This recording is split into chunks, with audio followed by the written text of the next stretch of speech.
நம்ம வந்து அரிசி மாவு எடுத்து வச்சுருக்கோம். அரிசி மாவு கூட கொஞ்சோண்டு சால்ட் ஆட் பண்ணிக்கணும்.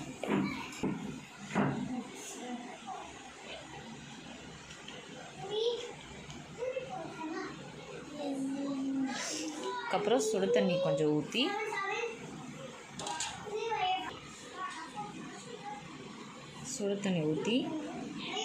நல்லா பிணைஞ்சிக்கணும்.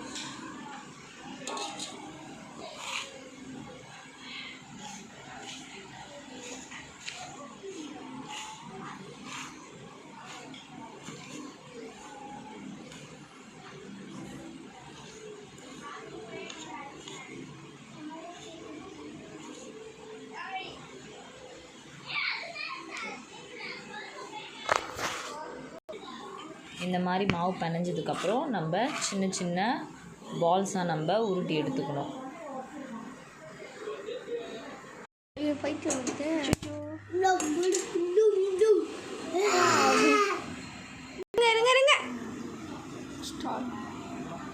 இப்போ நம்ம சுடு தண்ணி வச்சுருக்கோம். சுடு தண்ணி கொஞ்சம் கொதித்த உடனே நம்ம வந்து உருட்டி வச்சுருக்க அந்த அரிசி மாவு எல்லாமே இதில் போட்டு கொஞ்ச நேரம் கொதிக்க விடணும்.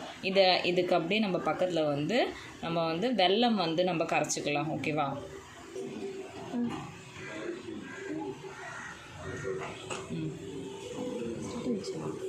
இப்போ நம்ம கொதிக்கிற தண்ணியில் நம்ம உருட்டி வச்ச இந்த அரிசி மாவு எல்லாத்தையும் போட்டுடணும்.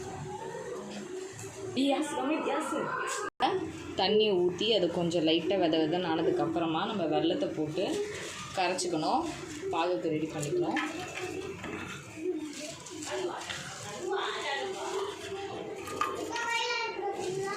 உடச்சி போட்டிங்கன்னா வெல்லம் கரைய கொஞ்சம் சீக்கிரமாக கரைஞ்சிரும்.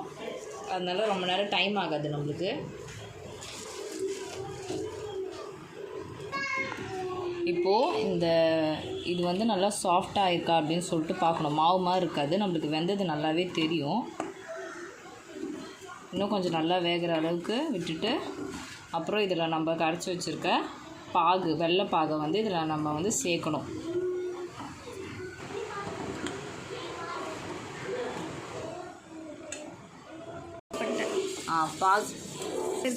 இப்போ நம்ம பாகு நல்லா கரைஞ்சிருச்சு. இதுக்கு எந்த கம்பி பதமும் தேவையில்லை, இது கரைஞ்சா போதும். இப்போ நம்ம இதை கரைஞ்சிருக்கிறத வந்து நம்மளுடைய கொதிச்சுட்டு இருக்க இந்த கொழுக்கட்டையில் சேர்த்து கொஞ்சம் கடைசியில் ஏலக்காய் தூள் போட்டு இறக்கிட்டா நம்மளுடைய பால் ஊற்றாத பால் கொழுக்கட்டை ரெடி.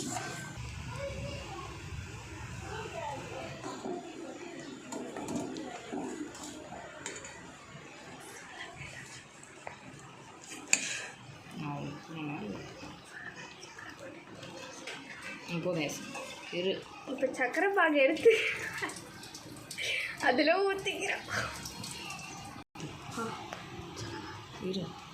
இப்போ நம்ம பாகை வந்து இதில் கரைச்சிட்டோம்.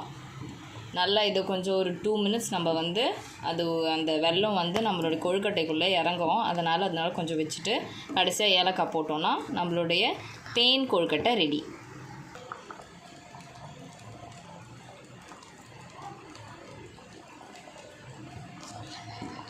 இப்போ நம்ம ஏலக்காய் போட்டாச்சு.